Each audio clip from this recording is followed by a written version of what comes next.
Coming up on today's show, it's always telling you where you're going to go next and what the mission is. And I think sometimes what gets lost in that is, why am I doing this and who am I? And if this is what I do, it's not who I am.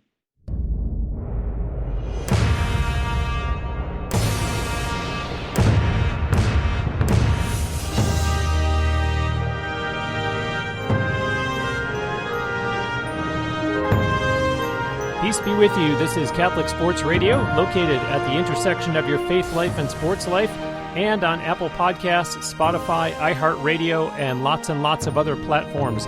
I am Bruce Wozniak, talking with Catholic guests who are current or former athletes, coaches, referees, umpires, clergy, administrators, and more from the pro, amateur, and scholastic ranks about the intersection of their faith life and their sports life. What do you think, folks? Should I start inviting you to contribute towards a listener mail segment on the show, where I'll read emails or social media private messages sent in to me? Give it some thought. I would love to hear your feedback, both on that idea and always on the show itself in general. The show website is catholicsportsradio.net. At the top of the website, you can link over to social media for this show, meaning Facebook, Twitter, Instagram, and YouTube, so you can engage with me and the show that way. Maybe I will pose that listener mail question to the Catholic Sports Radio community, meaning the Facebook group, which consists of listeners of this show and some past guests. That is free to join, and you can also find a link for that too on catholicsportsradio.net. Anyhow, in terms of getting in touch, social media as well as the website all give you the opportunity to contact me, as does traditional email, which you can do through bruce@catholicsportsradio.net. Now on to my ministry moment for this episode.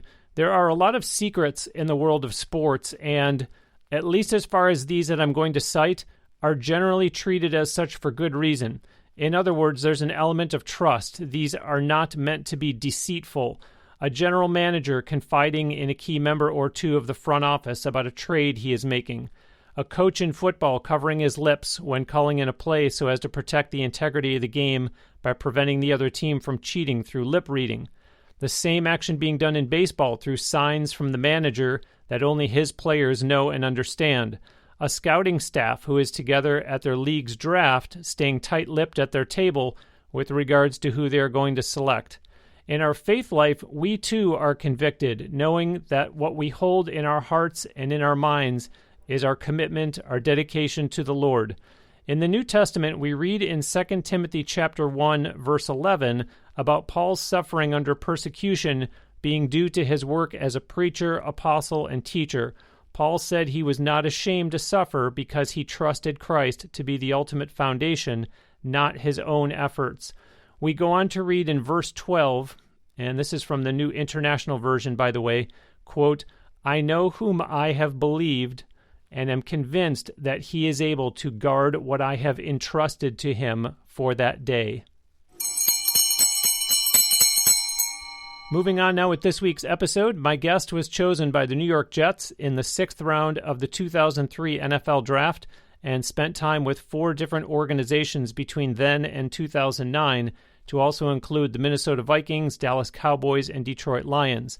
He went on to play for the United Football League's Florida Tuskers, leading them to a perfect regular season 1-loss record and to the championship game, and was named season MVP and came back to start for the Tuskers the next season. He went on to 2 high school football coaching jobs and was the quarterback's coach at the University of Pittsburgh. Back in his days as a student athlete, he was a 4-year starting quarterback on a football scholarship to the University of Wisconsin, and in 2017, he was inducted into the University of Wisconsin Athletic Hall of Fame. Welcome to Catholic Sports Radio, Brooks Bollinger. Hey, Bruce. Thanks for having me today. Absolutely. I'm looking forward to this. I just read off football stops in New York, Minnesota, Dallas, Detroit, and Florida, yet none of those are where you were born and raised. Tell the audience where that was, as well as what the family size was. Yeah, I was born in Bismarck, North Dakota. Soon after, ended up being raised mostly in Grand Forks, North Dakota. And I was the oldest of 4. I had 2 sisters and then a younger brother. Okay, and I believe I believe you are a cradle Catholic, but set the record straight on that. And then tell us, too, about your Catholic education growing up. Yeah, so I was born Catholic, baptized, and then I attended St. Michael's Catholic School, where my mom was a first and second grade teacher. So that was K through 6. And unfortunately, in Grand Forks, we didn't have a Catholic high school option at the time that worked for me. So I went to public school then from middle school and high school. Interesting.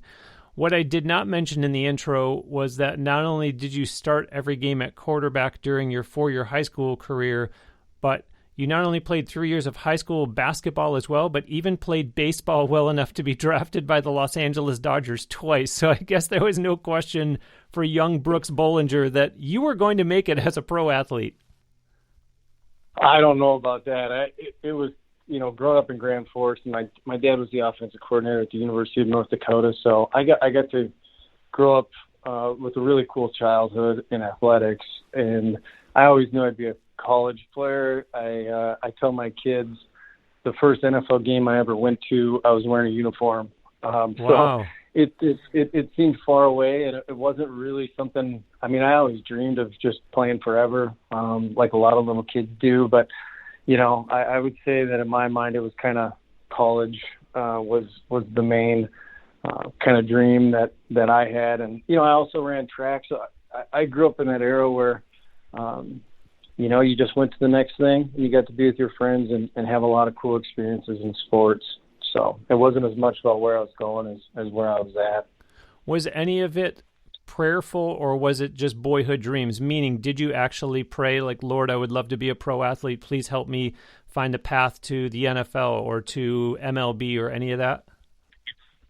I don't think I saw it that way at the time. I mean, I would say I grew up being Catholic because I was born Catholic, and I certainly, being the firstborn, wanted to do the right thing and enjoyed kind of learning about the faith and doing all the right things. But I think it wasn't until years later that I'm still on quite the journey, as we all are, but in my mind, I would say at that age, it was a lot of my life was, churches in church. And then I certainly prayed and was connected, but I would say I prayed more, probably to help me be a good teammate, and help me play well enough to help my teammates be successful and for us to be successful. I don't know that I mapped it out much further than that. When you went off to the University of Wisconsin, were you kind of big man on campus, or did you carry your Catholic faith with you and not get caught up in being the star quarterback? Meaning, perhaps your values helped guide you through the college years? Yeah. So, my college experience, I'd say I showed up some kid from North Dakota. I was not, super highly recruited. It wasn't, who's this big star coming to campus. But that quickly changed my redshirt freshman year, when I took over as the starter. My first start was at Ohio State. We won 42-17. We won 9 straight games, including the Rose Bowl. And there was a moment in time where I always say it felt like I got pulled outside of my body, and I was watching this other guy be the star quarterback, because that wasn't the kid from North Dakota. But, I would say that was a very challenging time for me. I certainly, my faith, I knew it was important to me. I knew what my values were. I think my values did help guide me, but to say that it was a straight line, I would be lying to you. It was definitely a challenge, and took me some time, really through my pro career, and then beyond, to really connect to my faith and be more guided by it, I would say, than just having it be a part of my life. So, yeah, I would say I went down some fairly dark side roads through my college career, but was also really lucky. We had a team priest in Madison, Monsignor Mike Burke, who's an amazing man that was kind of the rock for me and help kind of guide me through that and get to the other side. When you got drafted by the Jets, clearly that was a high point, but were you prepared at that age for what was ahead in terms of life in New York, life as an NFL quarterback, keeping your faith as a priority? That has to be a huge, huge deer in the headlights moment for a rookie coming in, regardless of how good they were in college. Yeah, and I think sports sometimes can mask a lot of things. What Jimmy Johnson with the Dallas Cowboys saying, "Just win, baby." And I think that everything kind of can get covered up when you're winning and when things are going well and when you're having success. And I think as athletes, especially when you have early success and you're not quite sure why you had that success and you haven't had the time to really build the foundation and be intentional to create the success, it just kind of happens and then you get drug along by it.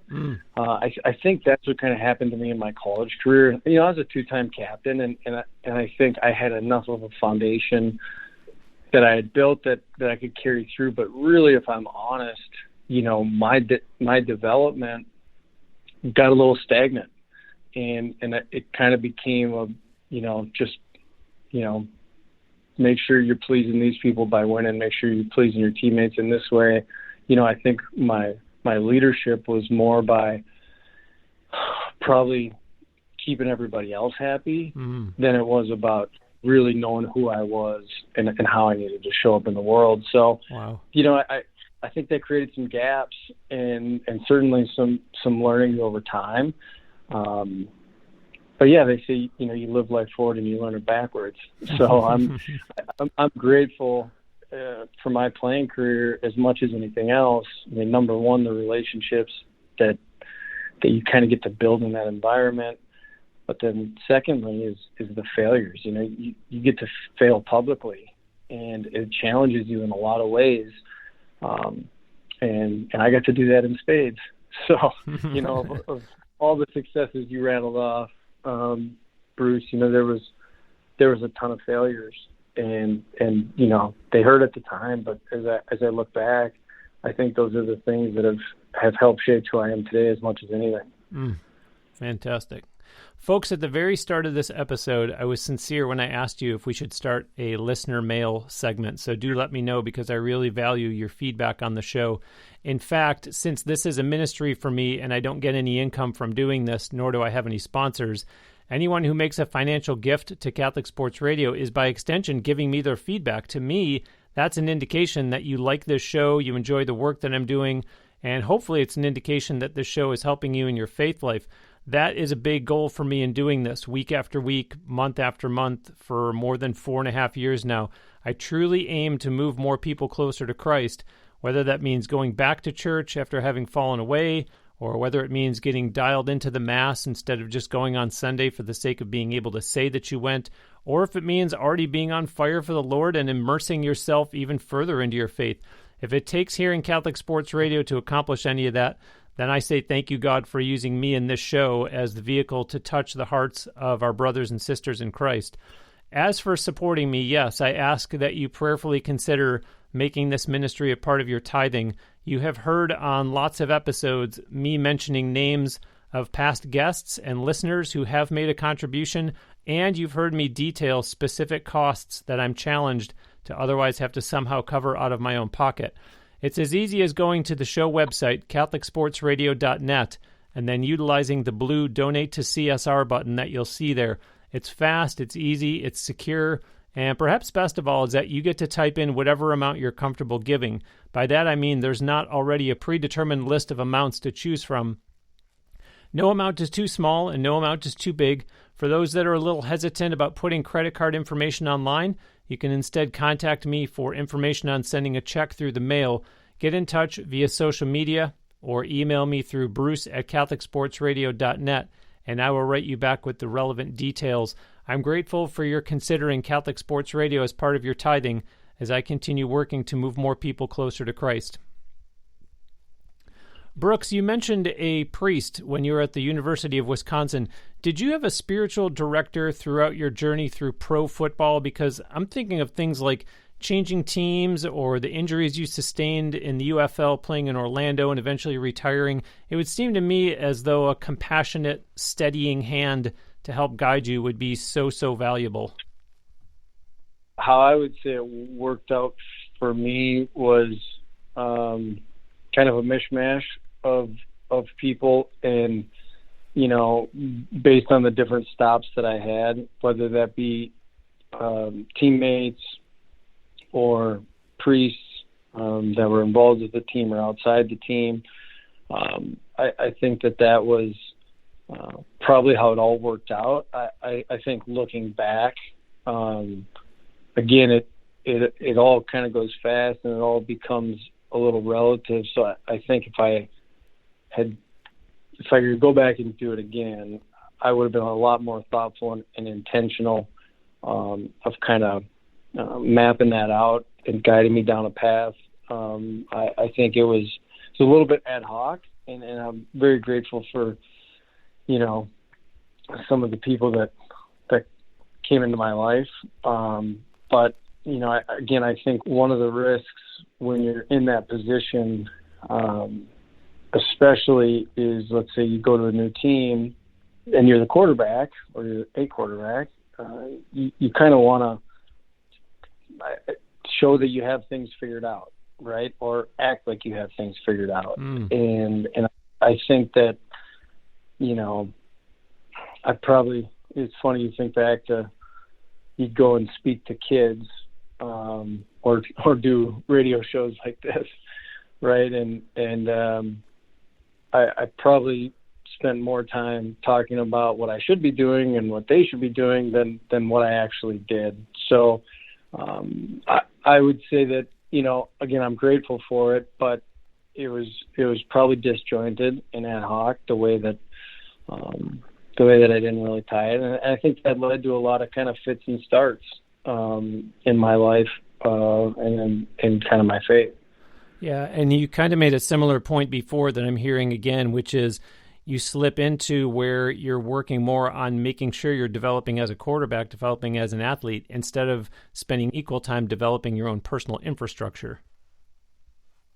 Yeah, I think there's so many great things that sports teach us, and it's such a great environment to learn about yourself and how you react under pressure and how you react in these moments and how you build trust with people, and there's how to be selfless, and there's all these great things that you pull out. I think one of the risks, and I think we're seeing it more and more in sports today, as it becomes more structured and more, even I look at my kids now and their path and how overdeveloped it is at a young age, is you kind of get pulled along rather than really thinking about, what does this mean to me? How does it support my greater purpose? And how do I want to be intentional to position myself, where I want to be in now and in the future? I think a lot of times now kids end up getting pulled, and you see this a lot with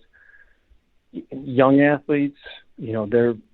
They get pulled into the soccer club at a young age, and they're promising, and they go all in, and that becomes their identity and their life, and they're getting told where to go and what to be and who to train with and what to eat and how to develop and which team they're going to make next. And then all of a sudden they're 17 years old and it's over and they're lost. Wow. Right. Because they're kind of getting led the wrong way. And I think to a certain extent, that's what happened to me, right? Is you sign that letter of intent to go to Wisconsin, the objective is clear. You need to be this for this team. And, you're a high achiever and you want to do that to the best of your ability. And then all of a sudden you go to the NFL and then you go to the next team. And it's always telling you where you're going to go next and what the mission is. And I think sometimes what gets lost in that is, why am I doing this and who am I? And this is what I do. It's not who I am. But meanwhile, it's easy to say, but when you're on the inside looking out, that is how the whole world's defining you. And there's more voices and there's more avenues now to hear that as an athlete, even for young athletes. And And I think that's why you almost have to be more intentional and thoughtful. I think the good is still in sports, but I think we have to be more intentional. It doesn't inherently accomplish the things it used to. It can drive some problematic development as well. Yeah, and you've made a lot of wonderful points. There's one in particular I want to go back to, and I'm really glad that you brought it up, which is I could finish talking to you, Brooks, today and then tell someone that you and I did this interview, and they would probably say, oh, the former NFL quarterback, yeah. And or they might say, what does he do now? In other words, everyone gets so caught up in defining people's identity by what they do. Yeah, in really a lot of different ways. And then, I was in the era, thankfully, before kind of social media. But there was like email and chat rooms, and I remember, we hit a rough patch, and I was sitting with my roommates on a Saturday or a Sunday morning or something. I opened up my email or this chat room. Somebody sent me an email and said, "Dear Mr. Ball and Suck, please stop sucking so bad so that me and my friends come back to the games, blah, blah, blah." And, there's countless stories of, my parents had those kind of interactions, or my siblings, or, my grandmother at a game. When you're the quarterback, like, that's part of the deal, And so I got to kind of live that. Well, now kids are living that in all different areas, right? Because they have this social media, they have all this access. They're defined by the image that they portray, whatever that might be. It might be sports, it might be whatever, however they're defining themselves becomes kind of similar to that. And I think that's a big problem we're facing today is now, once you get on that path, now it can be a dark place. Yeah. Right. And if you don't have the foundation underneath it to put that into perspective, it is very difficult. It's easy for me to sit out here, even now with these kids that are playing and just be like, don't worry about it. It's not who you are. It's what you do. It's fine. Well, that's all well and good, but when you're in the middle of it, it goes against kind of the way you're wired. So it's interesting, as we look around, it coincides with I think diminishing faith amongst our population, and then being attacked in so many different ways that without the foundation to fall back onto, I think it's certainly a tough time to be an athlete, and I think it's a tough time to be a kid too. Yeah, and audience, as you're hearing from Brooks, there is an opportunity here to lead by example. Brooks is doing it with his own children. He's done it as a coach, and that is that you don't meet someone for the first time, and the first question you ask him is, so what do you do? Because now you are identifying that person simply by what their title is. So kids are going to watch you, whether it's your student athletes or whether it's your own children. And so you want to get to know people on a personal level and get to know who they are, what's in their heart. So lead by example, as Brooks is describing here. I also want you to learn a lesson, audience, from Brooks in the following. Brooks, Hill Murray, a Catholic school just north of St. Paul, Minnesota, sees that you retired and calls you to offer you a coaching job. And at the end of the first year, they want you to stay, but the University of Pittsburgh calls, and that was tough on your wife. Explain to the audience what I'm referring to and how you were able to find peace eventually in a very trying situation. Yeah, well, I married the right person. Yes. I love that answer. I love that answer. Hill Murray, saw the article in the paper, and local St. Paul guy, and I'm not from here, but I married into it. My wife is from St. Paul, and through my playing career, I developed some good relationships, obviously, with my stint with the Vikings and then my wife's background. So, Charlie Walters is a local columnist in St. Paul Pioneer Press. He wrote a little blurb that I was stepping down, let's be honest, nobody wanted me to play for him anymore. That's why I retired. He told me I knew nothing about Hill Murray. I grew up a coach's son and a teacher's son, and I knew that there's a good chance that I would go into that, but I hadn't spent a lot of time really figuring out it. And to be honest, it was probably, half kind of lack of planning and half being a little arrogant of, I think I have a good background and I have a pretty good skill set that I think can apply, and I'm sure I can figure that out, right? And so Bill calls me up. I'm like, what the heck? This seems like a cool place. I knew nothing about Hill. I took the job. It was my first coaching job. And I'll go off on a little tangent here, Bruce. I hope it's okay. But I think it was a big learning for me. It was funny. I remember being out there the first day. I'm so excited. And we got our staff and we got the kids first day of practice. And, got great energy and blowing the whistle. They're going through the stretch lines. You go through a couple sessions of practice. And I blow the whistle. I'm like, all right, boys, grab some water. And they take a couple steps and they turn around and they're like, Coach, where's the water? And I'm like, who's supposed to, dang it, who's supposed to get, oh yeah, that's my job, right? It was a great lesson in kind of leadership and what I learned through that experience. And humility. Humility, yeah, get the water, man. And then on top of it, I was really lucky. I grew up in the Norman Rock, what I call the Norman Rockwell college football. My dad and his staff, they coached to use football as a vehicle to shape young men, right? And in my mind, that's the only reason anybody coached. Of course, it was a different – coaches didn't make the money they make today. There wasn't the money in sports. It was a different animal. But I never coached to show how smart I was. I didn't coach to show that I could out-scheme other people. I coached to use that as a vehicle to shape young men's lives. And I told them at Hill Murray, and I told my Creed Durham Hall later, I said, I'm the shiny red bike at the front of the store. All right. I bring them in. I help them down this path. The real gift they're getting, right, is in the school and education and the faith development. I'm just the shiny red bike to get them in and guide them along that path. But what I learned, and the water's a good example, is that even though that was so important to me and that was my purpose, it was challenged so often because you have to get the water and you have to get the buses there on time and you got to make sure you deal with the parents properly and you got to raise money with the booster club and you got to have the uniforms there and you got to, I remember being in Hill Murray washing all the uniforms at 2:30 a.m. after the game and you're doing all that stuff and you do it because you love the kids, but then I'm like, man, a lot of my energy is going away from that which is most important, which is making the impact. It's so easy to get distracted and what's immediate and what has to get solved right now. So that, anyways, I kind of tell that long story. I think that shows up in a lot of our lives, right? I know I want what's important to my family and being a father and that relationship, but they got to get to soccer on time and they got to make sure they have this, that, and the other for school, and we got to get college applications. It gets busy and it gets full, and you need so much of a strong foundation and support, I think, to keep that lens shaped properly. But that's one of those stories that I think illustrates it, so I just wanted to share that. Yeah. Thank you. University of Pittsburgh called you. You left Hill Murray. So Paul Chris is a good friend. I had been at Wisconsin with him, and we had kind of kept in touch. And he got the Pitt job, and he called me up. And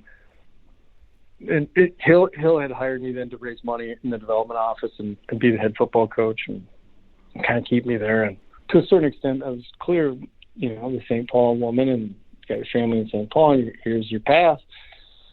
And I just knew I felt and knew deep down that I had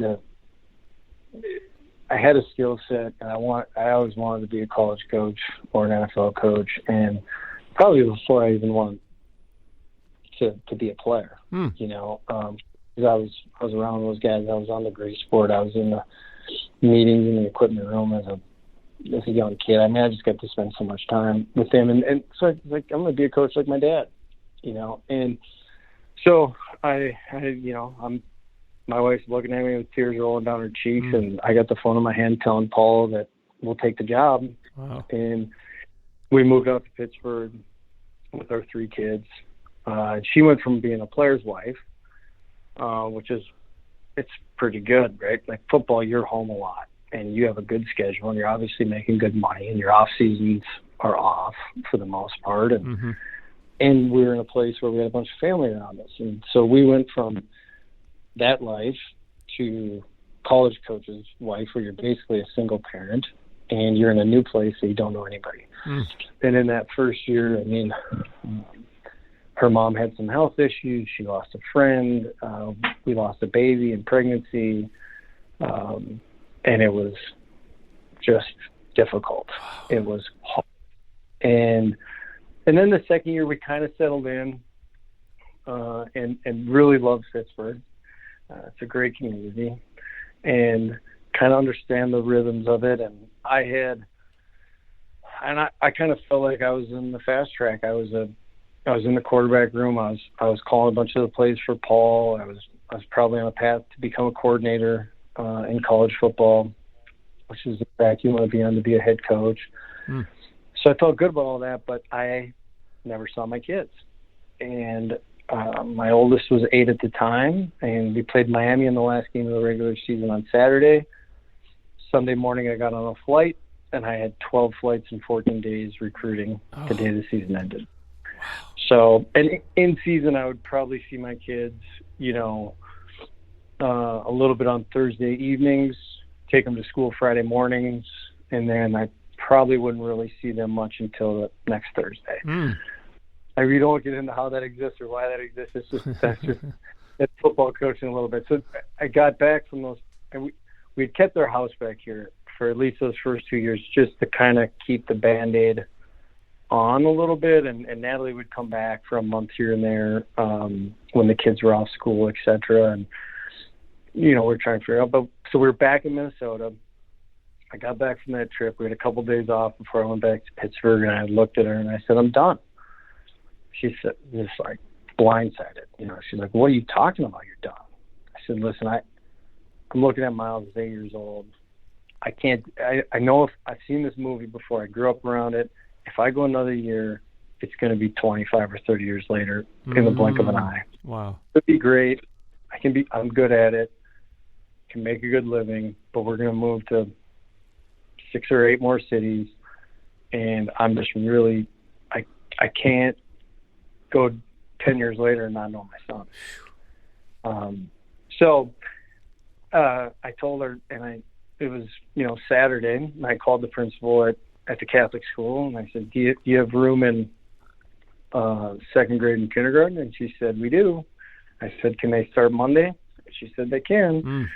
And I said, boys, get your old uniforms out because you're starting back here on Monday. And I went back and kind of finished recruiting and loaded up a U-Haul a couple months later and drove it back from Pittsburgh and tried to figure out what the heck I was going to do with the rest of my life. Wow.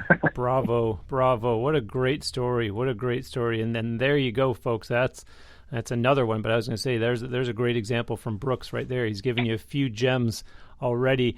Brooks, tell us about a yearly retreat that you do with Matt Burke. Folks, you know him if you followed the NFL long enough. He played for the Vikings for 10 years. He played for the Ravens for, I think, 3 seasons. Brooks, tell us about the retreat that you do with Matt and also the fact that you have done Exodus 90.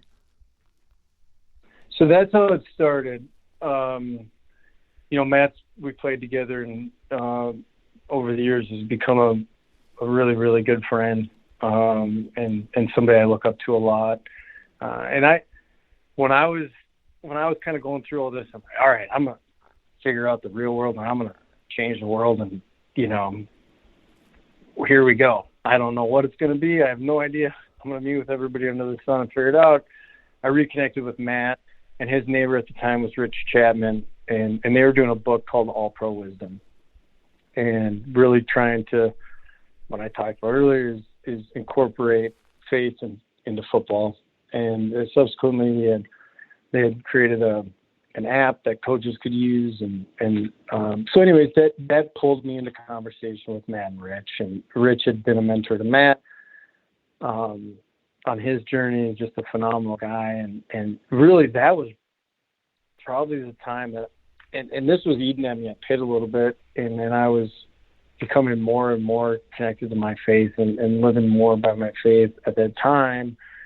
But that was the time I was really like, okay, I'm kind of starting from scratch. Like, what do I need to do? So, we got connected and that really started a friendship with Rich and grew a friendship with Matt and I. And I don't know. I don't know how long after that, Matt sent a text out to, 12 or 15 people and said, hey, I feel like I need something right now. I'm going to do this Exodus 90. Who's in?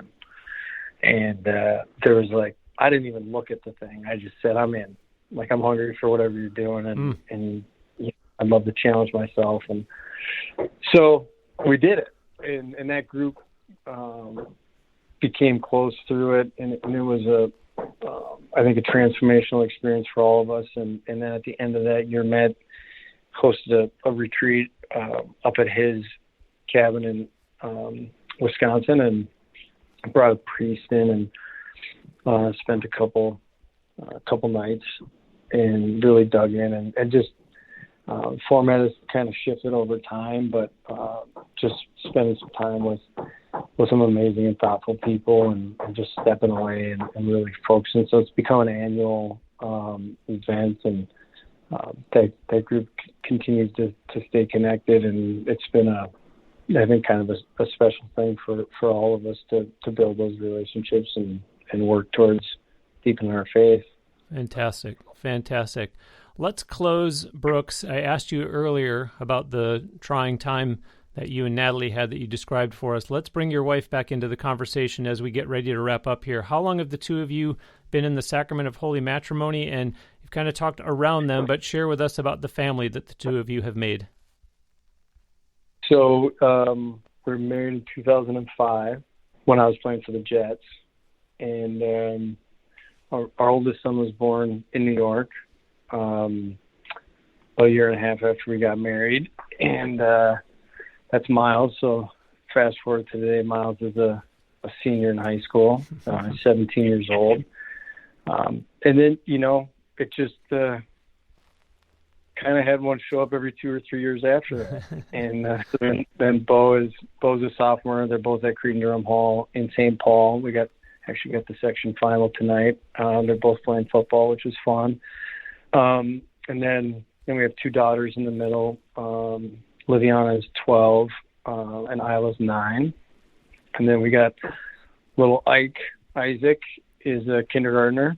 And so the younger three go to St. Joe's in West St. Paul. And actually, it's funny, some of the gifts we've gotten through this time back since we've moved back here is one of them is my parents moved down, and I got to coach with my dad for a while, and he's still at Cretin Hall, and now he's helping coach my sons. And then my mom, after being retired for 13 or 14 years from teaching, she went back to St. Joe's, and now she's helping out with Ike in kindergarten. So that's been a really special part of our story, I think, is to have not only my family be a part of it, but now its family's here. And I tell you, I don't know, Bruce, if you have children or not, but I don't think we could do it without them. When you have 5 villages, takes a village is very true. So we're grateful for that.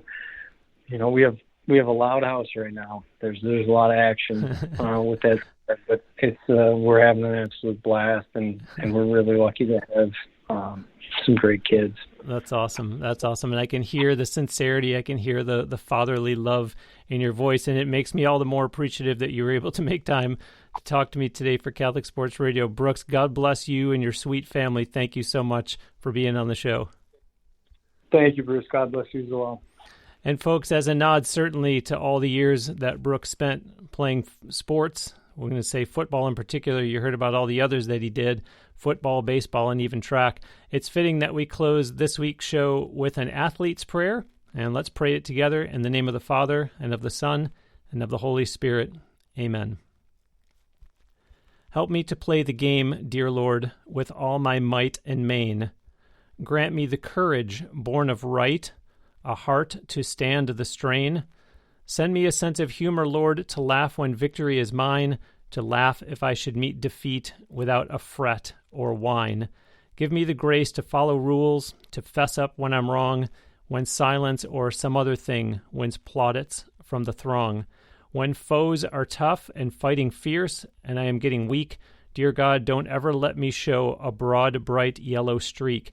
and teach me, Lord, life's game to play just one day at a time. With Thee as coach and trainer, Lord, real victory must be mine. In the name of the Father, and of the Son, and of the Holy Spirit. Amen. Thanks so much for listening. This is Catholic Sports Radio. Find more at catholicsportsradio.net, as well as on Facebook, Twitter, and Instagram. It is at Cath Sports Radio on all those, CATH, at Cath Sports Radio. I'm Bruce Wozniak, and remember, it's not whether you win or lose, it's that it's Jesus that you always choose.